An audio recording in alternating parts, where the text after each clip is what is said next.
A frase cortou o coração de Helena Duarte como uma lâmina. Você não passa de uma faxineira e vai morrer sendo nada. Ela tinha apenas 25 anos e estava ali para organizar as taças da festa de noivado do patrão, Arthur Fonseca, herdeiro de uma das maiores fortunas do país. Mas mais uma vez, Lívia Montenegro, a noiva dele, fez questão de humilhá-la diante de todos. O salão estava tomado por convidados de roupas luxuosas, champanhe borbulhando nas taças e música suave preenchendo o ar. Para Helena, porém, tudo tinha gosto de vergonha. Cada risada e cada olhar pareciam pesar sobre ela. Baixou os olhos tentando ignorar a dor. Precisava daquele emprego. Era o único meio de sustentar a avó doente em casa. Mas Lívia não se contentava em apenas mandar. Gostava de pisar, de ferir, de mostrar superioridade. Olha só você esfregando taças como se isso fosse talento. Aprende, seu lugar é atrás da porta, calada, disse, com um riso alto que ecoou pelo salão. Alguns convidados cochicharam, outros fingiram não ouvir, mas todos sentiram o peso da humilhação. Helena respirou fundo, engolindo as lágrimas, mas aquela noite tinha algo diferente. No canto do salão, o olhar de Arthur acompanhava a cena em silêncio. Ele não se moveu, apenas observava com uma expressão difícil de decifrar. Helena se abaixou para alinhar as taças de cristal quando ouviu a voz cortante de Lívia outra vez. Cuidado, garota. Essas taças valem mais do que sua vida miserável. O silêncio tomou conta do salão por alguns segundos, seguido da risada debochada da noiva. Helena continuou o trabalho com as mãos trêmulas, o coração acelerado. Sabia que quanto mais bebida Lívia consumia, mais cruel ela ficava. E naquela noite parecia disposta a transformar cada minuto em tortura. De repente, Lívia arrancou uma taça das mãos da funcionária e a jogou no chão. O som do cristal estilhaçando ecoou como um trovão. Helena se agachou imediatamente para recolher os cacos, as mãos tremendo, mas não disse nada. Um pedaço cortou seu dedo. O sangue manchou o pano branco, mas ela continuou. Olhem só, que desastre! Gritou Lívia, fingindo indignação. Ela quebrou a taça mais cara da coleção do Arthur. Isso não pode passar impune. Helena tentou se defender, mas a voz da noiva foi ainda mais alta. Cale-se! Ninguém aqui quer ouvir as desculpas de uma empregadinha. O peso da acusação caiu sobre ela como uma sentença. Alguns convidados desviaram o olhar, outros cochichavam constrangidos, mas ninguém ousava intervir. Foi então que Lívia, num gesto ainda mais cruel, pegou uma taça cheia de champanhe e despejou sobre a cabeça de Helena. O líquido escorreu pelo rosto dela, encharcando o uniforme. Risadas debochadas ecoaram e a noiva concluiu. Agora sim! Brilhando como deveria, molhada e calada, Helena se ergueu devagar, tentando manter a dignidade, mas lágrimas silenciosas escorriam pelo rosto. Dentro dela, algo que ficava sempre escondido começou a despertar. Não era só dor, era raiva, era coragem. E então Arthur avançou entre os convidados. O olhar dele estava cravado em Lívia. Tem certeza do que está dizendo? Perguntou com firmeza. Que foi ela quem quebrou a taça? Que foi ela quem estragou a festa? Lívia forçou um sorriso. Claro, meu amor. Quem mais poderia ser? Mas o coração dela disparou. Percebeu que o noivo não a olhava como antes. Ele respirou fundo e declarou diante de todos. Eu vi tudo. Foi você, Lívia. Você quebrou a taça de propósito. Um choque percorreu o salão. Convidados se entreolhavam incrédulos. Helena levantou os olhos surpresa. Pela primeira vez, alguém a defendia. Mas Arthur não parou ali. Você me enganou. Humilhou uma funcionária inocente só para se sentir superior.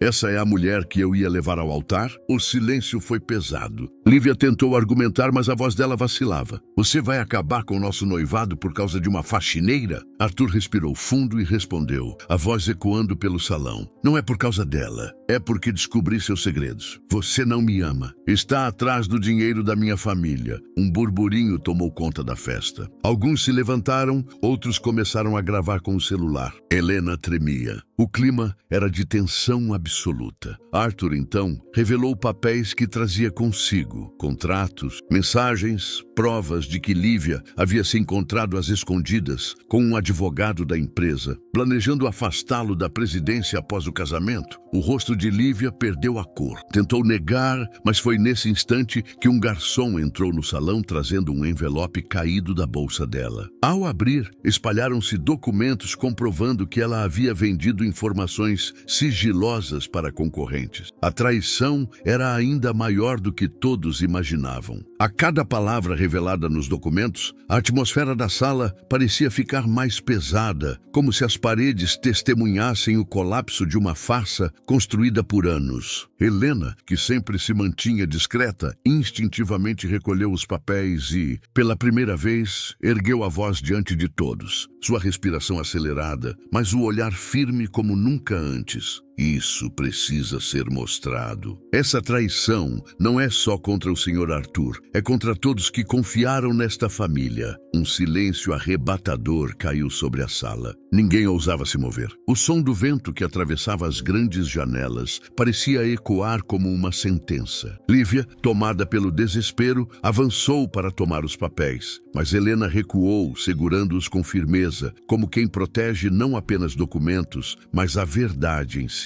Eu não vou abaixar a cabeça desta vez, afirmou com a voz que surpreendeu até a si mesma. A coragem inesperada dela deixou todos em estado de choque. Alguns convidados desviaram os olhos, constrangidos por não terem visto antes aquilo que estava diante deles, enquanto outros a observavam com admiração silenciosa. Arthur, visivelmente abalado, tomou os documentos das mãos de Helena, percorreu rapidamente as páginas e confirmou a autenticidade. Seu semblante, outrora sereno, endureceu de forma irrevogável. Está tudo aqui. O noivado acabou. E você vai responder na justiça, declarou, olhando fixamente para Lívia. 2 guardas se aproximaram para retirar a mulher, que ainda tentava se justificar, mas suas palavras se perdiam em meio a vaias abafadas e olhares de desprezo. Alguns convidados, vencendo o próprio medo, aplaudiam discretamente a coragem da funcionária que havia virado o jogo em poucos instantes. Helena respirava rápido, o coração disparado, mas dessa vez não era de vergonha. Era de alívio, de libertação. Arthur se aproximou dela, encarou-a por um momento, como se buscasse nas feições simples a grandeza que todos haviam ignorado, e declarou em voz clara: hoje quem salvou esta casa foi você. Meses se passaram, e a mansão, que antes fora palco de humilhação e intrigas, agora se tornara um cenário de esperança e de transformação. Os corredores, antes tomados por cochichos e olhares de desprezo, estavam repletos de vida, de conversas que transbordavam respeito e de um silêncio sereno que só os lugares em paz sabem carregar. O ar pesado, impregnado por lembranças de injustiça, havia cedido espaço a uma atmosfera de renascimento, quase como se cada parede respirasse um novo tempo. Helena já não era a faxineira invisível que todos viam sem enxergar. Sua presença, antes ignorada, agora se impunha de maneira natural, sem esforço, apenas pela firmeza com que caminhava. Os olhares que antes a atravessavam agora a acompanhavam com reconhecimento. Sua avó, por tanto tempo o motivo silencioso de suas lágrimas escondidas, estava em tratamento com os melhores médicos do país, custeado discretamente por Arthur, que via naquela atitude não um favor, mas uma forma de pagar uma dívida moral que jamais poderia ser medida em cifras. No jardim onde antes se sentara à sombra para chorar sozinha, Helena caminhava de cabeça erguida. As flores, antes ofuscadas por sua tristeza, pareciam agora mais vivas, como se refletissem a mudança que ocorrera dentro dela. Suas roupas continuavam simples, mas em cada costura havia a dignidade de quem conquistara algo maior que bens materiais. O direito de ser vista, ouvida e respeitada. A cada passo, lembrava-se das vezes em que se sentiu esmagada por não ter voz. E esse contraste fazia seu coração pulsar com um orgulho tranquilo, mas profundo. Arthur a observava à distância. Havia nele uma mudança que poucos ousavam comentar, mas todos percebiam.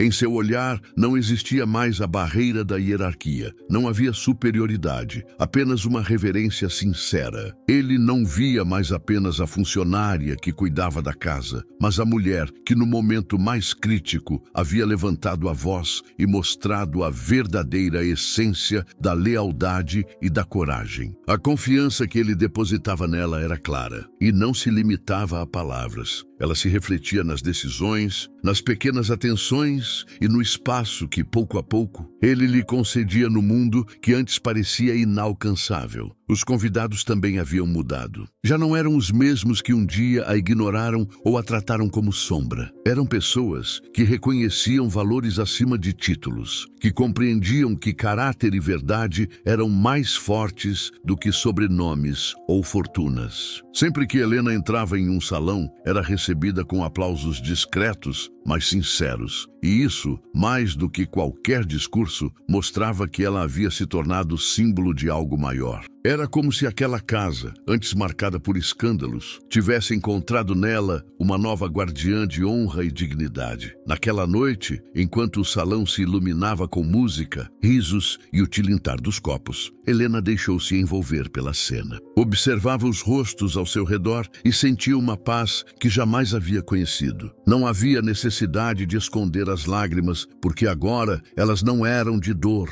mas de gratidão e esperança. Foi nesse instante que compreendeu uma verdade simples e poderosa: respeito não se implora, se conquista. Aquelas palavras ecoaram em sua mente como um hino silencioso, acompanhadas pela lembrança de cada queda, de cada humilhação e de cada vez que precisou se levantar sozinha. E pela primeira vez em muitos anos, percebeu que a vida reservava para ela muito mais do que lágrimas escondidas. Reservava-lhe a chance de escrever uma nova história, desta vez não marcada pela submissão, mas pela coragem que a havia transformado para sempre.